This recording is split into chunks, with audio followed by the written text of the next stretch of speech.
Hi everyone, I'm Chef Raveena and today we're gonna learn how to make Christmas special orange and chocolate ganache pots.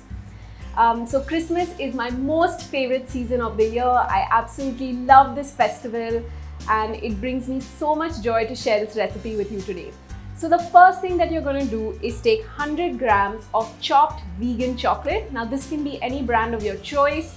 Just make sure that it's good quality vegan chocolate with a nice sweetener such as cane sugar or coconut sugar. Both of these work really well. So I'm going to put this in something known as a double boiler. So a double boiler is basically where I have water in the pot below, which is filled to 3/4 cup of the way, and then I can add a bowl on top. So the water at the bottom is boiling and then there's a sort of bowl on top to which I'm going to go ahead and add my chocolate. And to this 100 grams of vegan chocolate, I'm going to add 2 tablespoons of cold pressed organic coconut oil. This will assist the melting a lot faster. So you want the chocolate to heat up with the coconut oil, and then using a spatula, you want to mix this mixture around so it melts faster.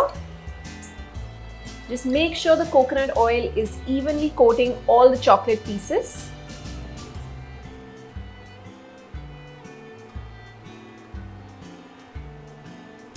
And let this melt. This should take a good 5 to 8 minutes depending on the strength of your gas or your induction. And if it takes longer, no worries at all. Just make sure all the chocolate has melted completely.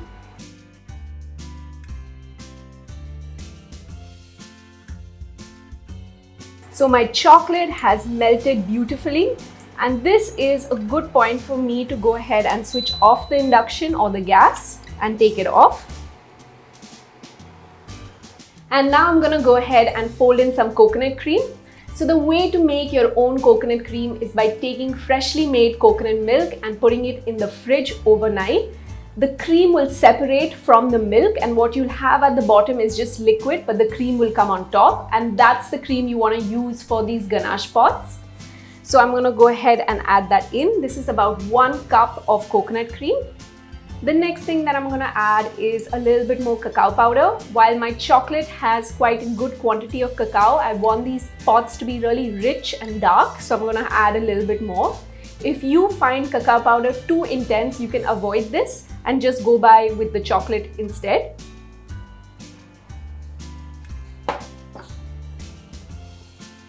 Now these are chocolate and orange pots, so they would taste amazing with freshly made orange juice.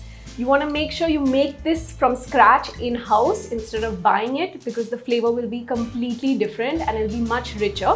So add that in.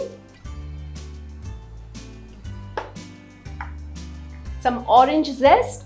So this is grated on top of the orange. You use something known as a micro grater, and then you just grate off the top of the orange and you get orange zest. And lastly, some maple syrup for some added sweetness. You can replace this with jaggery powder, coconut sugar. Both of those work really well. I prefer maple syrup because it's a liquid sweetener and it gets absorbed better into this entire mixture, so there are no lumps. So I like that as a bite in my dessert, but you can do what's comfortable for you. So just go ahead using a spatula and fold all of that in together.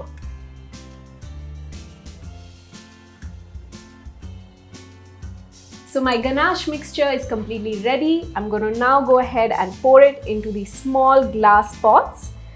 You can put it in chai glasses, in shot glasses, any way you really like. And leave this in the fridge to set for at least 2 hours before I serve it. So my ganache pots have been in the fridge for at least 2 hours, and you can see they've set quite well.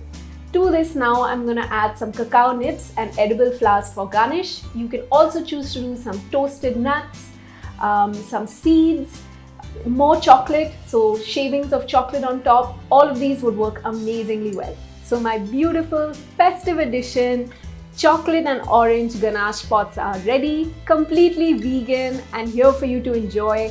Wishing you and your family a very Merry Christmas. Thank you so much for watching the content on my YouTube channel. I hope you're enjoying the recipes and I hope you're trying them out. If you are trying them out, please do tag me on @Raveena on Instagram. I look forward to seeing your creations and what you've been up to.